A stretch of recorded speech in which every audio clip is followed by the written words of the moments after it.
নমস্কার, আমি সানন্দা স্বর্ণকার। আমি আজকে শুরু করতে চলেছি ইন্ডিয়ান পলিটি। ইন্ডিয়ান পলিটি একটি পার্ট, সেটা হচ্ছে ফান্ডামেন্টাল রাইটস। ইন্ডিয়ান পলিটি এখন আস্তে আস্তে আমাদের প্রত্যেকটা এক্সামের মধ্যে ঢুকে পড়ছে। আগে ইন্ডিয়ান পলিটি শুধুমাত্র WBCS বা UPSCর জন্য রাখা ছিল, কিন্তু এখন মিসলেনিয়াস বলো, ক্লার্কশিপ বলো, সেখানেও এক দুটো জাস্ট নর্মাল একটা জাস্ট আউট নলেজ আমাদের কিন্তু রাখতে হচ্ছে ইন্ডিয়ান পলিটির ব্যাপারে। তার কারণ হচ্ছে ইন্ডিয়ান পলিটি একটা বাস্তবসম্মত সাবজেক্ট। আমি একদমই বলছি না যে হিস্ট্রি বাস্তবসম্মত সাবজেক্ট নয়, জিওগ্রাফি বাস্তবসম্মত সাবজেক্ট নয়। ইন্ডিয়ান পলিটিটাকে এই জন্যেই বলছি, তার কারণ হচ্ছে তুমি হিস্ট্রি না জেনে হয়তো আমাদের ভারতবর্ষে থাকতে পারবে, কিন্তু আমাদের পলিটি না জানলে, আমাদের নিজস্ব রাইটস, নিজস্ব ডিউটি না জানলে সেখানে কিন্তু আমাদের সার্ভাইভ করা একটুখানি কষ্টকর, বা বলতে পারো যে জানাটা উচিত। আমাদের ভারতবর্ষের প্রচণ্ড সব শিশুদের ক্লাস 7 থেকে 8 থেকে তারা অবশ্যইভাবে আমাদের ভারতীয় পলিটি সম্বন্ধে অ্যাওয়ার থাকাটা খুব দরকার। তো অ্যাওয়ার থাকাটার জন্য, আমাদের ভারতে সার্ভাইভ করার জন্য দুটো জিনিস আমাদের খুব দরকার। একটা হচ্ছে আমাদের নিজস্ব অধিকার সম্বন্ধে জানা, আর নিজস্ব কর্তব্য সম্বন্ধে জানা। যে আমাদের এখানে থাকছি, ঘুরছি ফিরছি, এখানে আমাদের কতটুকু অধিকার আছে, কতটুকু নিয়ে আমরা থাকতে পারবো, কতটুকুর উপরে আমরা কাজ করতে পারবো না। আর কর্তব্য বলতে আমরা যেটা বুঝি, যেহেতু আমরা ভারতবর্ষে থাকি, সুতরাং ভারতবর্ষের প্রতি আমাদের একটা কন্ট্রিবিউশন আছে। সেই কন্ট্রিবিউশনটাকে আমরা ফান্ডামেন্টাল ডিউটি হিসাবে বলবো। আচ্ছা, রাইটস কথাটার অর্থ হচ্ছে অধিকার, ঠিক আছে? আমরা সবাই জানি যে রাইটস কথাটার অর্থ হচ্ছে অধিকার। তো আমি শুরু করতে চলেছি।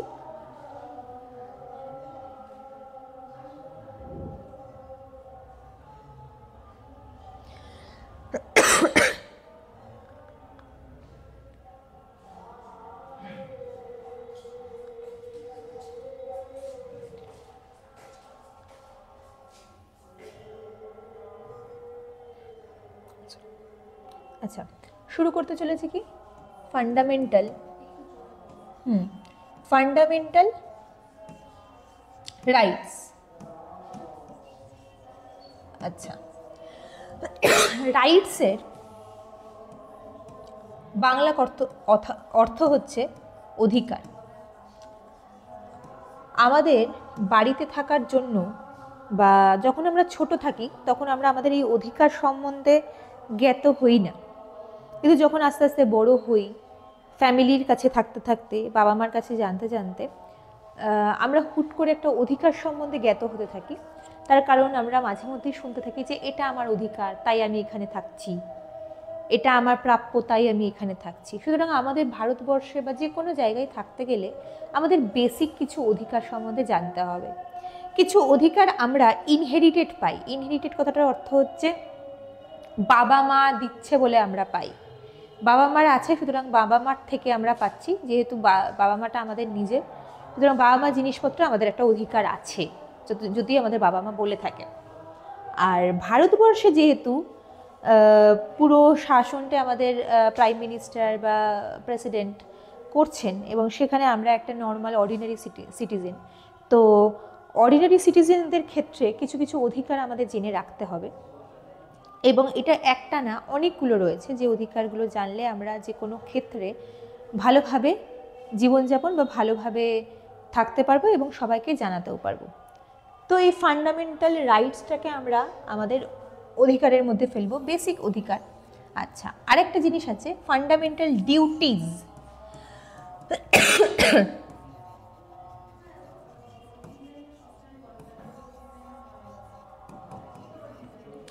ফান্ডামেন্টাল ডিউটিজের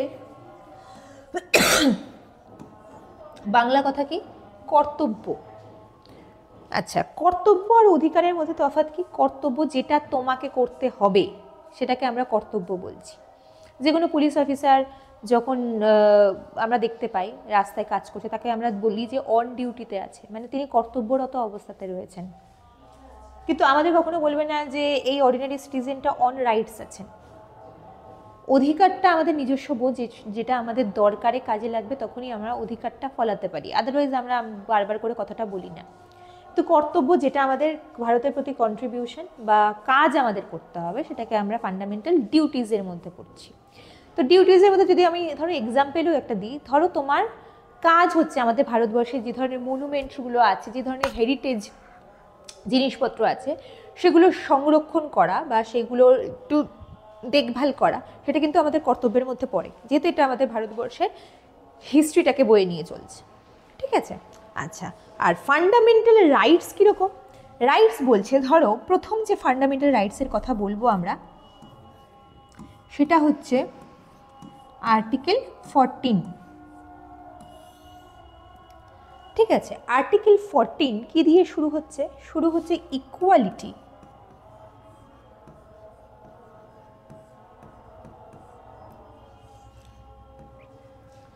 ইকুয়ালিটি কথাটার বাংলা অর্থ হচ্ছে সমতা বা সমান। ট্রেনে, বাসে, যেখানেই তোমরা ট্রাভেল করো না কেন, এখানে ইকুয়ালিটি কথাটা আমাদের খুব শোনা যায়। যেহেতু মেনদের বসার সিট আছে, ফিমেলদেরও থাকবে। যেহেতু মেলরা সমস্ত বেসিক পেট একটু বেশি পাচ্ছে, ফিমেলরাও পাবে। বা এই ধরনের যে ধরনের সংঘর্ষগুলো আজকাল চলছে, প্রতিবাদ চলছে, বা আমাদের সমাজকে আরও উন্নত করার জন্য দুটো বিভিন্ন জেন্ডারের মানুষজনকে এক ক্ষেত্রে আনার জন্য যে ধরনের পলিসিগুলো আনা হচ্ছে, বলা হচ্ছে, সেগুলো বারবার করে আমাদের ডিফাইন করছে যে কেউ পিছিয়ে নেই। তো এই ক্ষেত্রে ইকুয়ালিটিটা কী অর্থে ব্যবহার করা হয়? তো বলছে যে ইকুয়ালিটি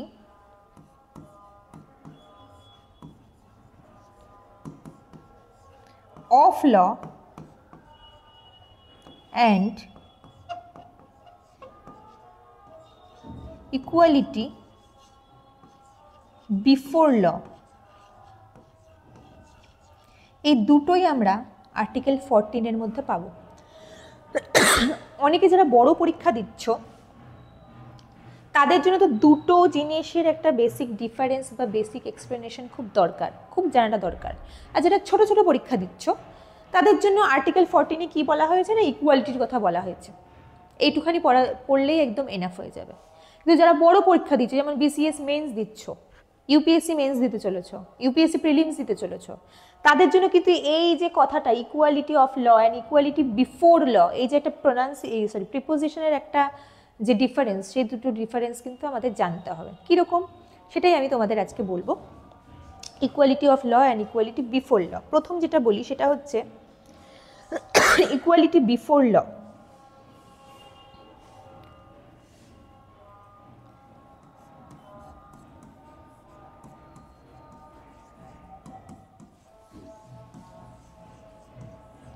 ইকুয়ালিটি বিফোর ল কথাটার অর্থ হচ্ছে সবাইকে সমান অধিকার যে কোনো অবস্থাতে।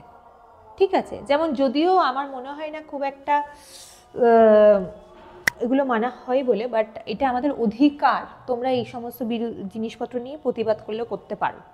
কীরকম বলছে, কেউ কোনো প্রিভিলেজ, কোনো একটা ধরো কিনা সার্কামস্টান্সেসে তোমরা একটা অর্ডিনারি সিটিজেন গেছো এবং একটা কোনো স্পেশাল মানুষ গেছে, ঠিক আছে, কোনো কোর্টে গেছো, ধরো এখানে কোনো নিয়ম নেই যে যারা স্পেশাল পার্সন আসছে তাকে কোর্টের আগে বেশি প্রাধান্য দিতে হবে, তারপর অর্ডিনারি সিটিজেন, এটা নয়। তো সেই ক্ষেত্রে ইকুয়ালিটি বিফোর ল মানে কি হচ্ছে, লয়ের জায়গায় মানুষ, মানুষের জায়গায় মানুষ বলতে এখানে সব ধরনের মানুষের কথা বলা হচ্ছে। আমাদের কথা বলা হচ্ছে, আমাদের থেকে যারা ভিআইপি মোড়ে আছে তাদের কথাও বলা হচ্ছে, আবার যারা প্রচণ্ড আন্ডার প্রিভিলেজ রয়েছে তাদের কথাও বলা হচ্ছে। তো এই ধরনের সব মানুষকে যদি আমি এক জায়গায় রাখি এবং কোনো অধিকারের দিকে আমরা কথা বলি, তো সেইখানে কিন্তু মানুষ জাতিকে, হিউম্যানিটিটাকে বিফোর লতে রাখা হচ্ছে, উইদাউট এনি প্রিভিলেজ। এটা হচ্ছে ইকুয়ালিটি বিফোর ল এর অর্থ। আর ইকুয়ালিটি অফ ল কথাটার অর্থ হচ্ছে তুমি যখন টোটাল হিউম্যান কাইন্ডকে সেম ট্রিটমেন্ট দিচ্ছ। যেমন হচ্ছে 14 বছর পর্যন্ত বাচ্চাদের ধরো মিনিমাম একটা এডুকেশন থাকতে হবে, এবার সেটা সব ধর্মের মানুষের জন্য, সব বর্ণের মানুষের জন্য স্পেশাল ট্রিটমেন্ট, সরি এটা স্পেশাল ট্রিটমেন্ট নয়, এটা অর্ডিনারি ট্রিটমেন্ট একটা, এটা সবার জন্য সেম। বরং তুমি যদি না ফলো করো তোমাকে জরিমানা দিতে হবে বা তোমাকে তার কৈফিয়ত দিতে হবে।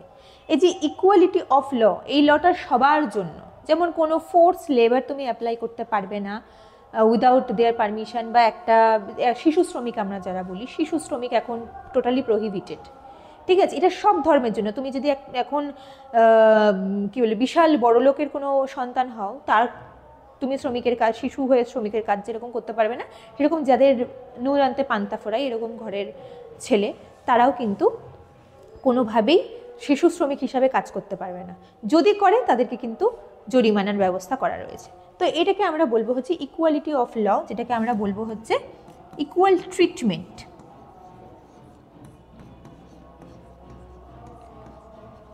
ঠিক আছে? তো what is the basic difference equality before law and equality of law? Equality before law কথাটার অর্থ হচ্ছে যে কোনো মানুষকে ট্রিটমেন্ট উইদাউট এনি প্রিভিলেজের যদি কোনো প্রশ্নও আসে, সেই প্রিভিলেজের অবস্থান থেকে সরিয়ে যেটা প্রাধান্য দেওয়া উচিত সেটাকে প্রাধান্য দেওয়া, সেটাকে আমরা বলছি ইকুয়ালিটি বিফোর ল। আর ইকুয়ালিটি অফ ল মানে কোনো কিছু জিনিস প্রোভাইড করা হচ্ছে গভর্নমেন্টের তরফ থেকে, আর সেটা শুধুমাত্র একটা বেসিক শ্রেণীর জন্য করা হচ্ছে না, সব ধরনের মানুষের জন্য করা হচ্ছে, সেটাকে কিন্তু আমরা বলবো হচ্ছে ইকুয়ালিটি অফ ল। ঠিক আছে? এই দুটোই কিন্তু আর্টিকেল 14 মধ্যে আমরা পড়ব। ঠিক আছে? তো এইটুখানি জিনিস আমাদের আর্টিকেল 14 মধ্যে ক্লিয়ার হয়ে গেল। এইটু কোশ্চেন দুভাবে আসতে পারে। যদি কঠিন কোশ্চেন আসে তাহলে লিখতে হতে পারে যে what is the basic meaning of equality before law, 4টে অপশান দিয়ে দেবে, সেই 4টে অপশানের মধ্যে কিন্তু তোমাদের এই ধরনের একটা কনসেপ্ট অনুযায়ী লিখতে হবে। আবার দিয়ে দিতে পারে what is the meaning of this sentence equality of law, সেখানেও একটা 4টে স্টেটমেন্ট দিয়ে দেবে, তোমাদের কনসেপ্ট অনুযায়ী কিন্তু লিখতে হবে। ঠিক আছে? এই ছোটো ছোটো যে জিনিসপত্র আছে এগুলো কিন্তু আমাদের কিন্তু খেয়াল করতে হবে।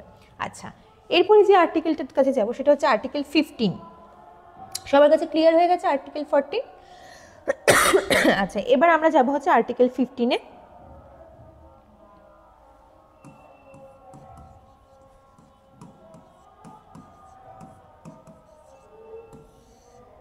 ঠিক আছে? আর্টিকেল 15-এও কিন্তু এখানে ইকুয়ালিটির কথা বলা হয়েছে। আচ্ছা, ইকুয়ালিটির কথাটা বলা হয়েছে, কিন্তু ইকুয়ালিটিটা কি ধরনের? বলছে যে ইকুয়ালিটি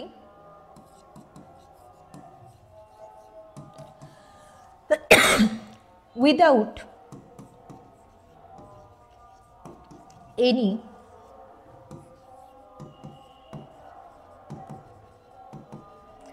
discrimination. ডিসক্রিমিনেশনের কথাটার অর্থ হচ্ছে কি? ভেদাভেদ।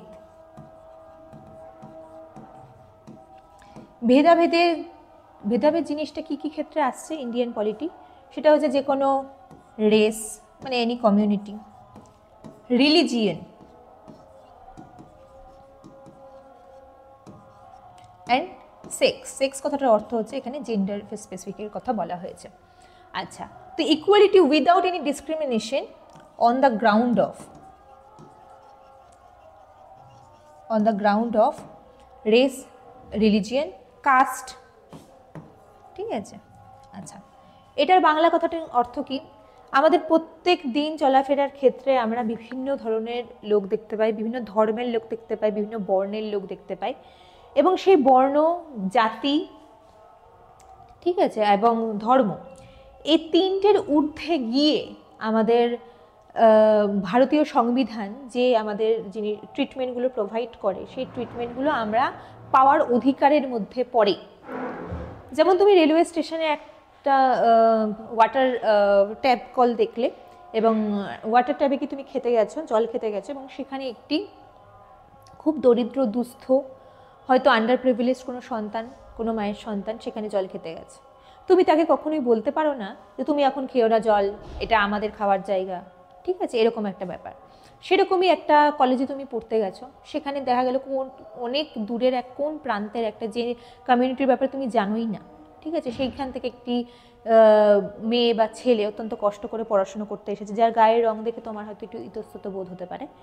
তো সেক্ষেত্রে তুমি তাদের বলছো যে এখানে বসতে দেবো না, তুমি ওখানে বসো। তো এই ধরনের যে জিনিসপত্র আমরা প্রায়শই এখনও অবধি ভারতবর্ষের মাটিতে দেখতে পাই এবং বিভিন্ন প্রান্তরে বিভিন্ন গ্রাউন্ডে এখনও খবর আসে, সেটা কিন্তু আইনত কিন্তু অপরাধ। ওদের মধ্যে কেউ একজন যদি আমাদের ভারতীয় কনস্টিটিউশনটা খুলে বলে, তাহলে কিন্তু আমাদের সেখানে উত্তরটা দিতে হবে। উত্তরটা জানা থাকলে তবেই আমরা এই ধরনের অন্যায় করার জন্য এগোবো, আদারওয়াইজ নয়। তো এটা আমাদের আর্টিকেল 15-এর মধ্যে পড়ছে, ইকুয়ালি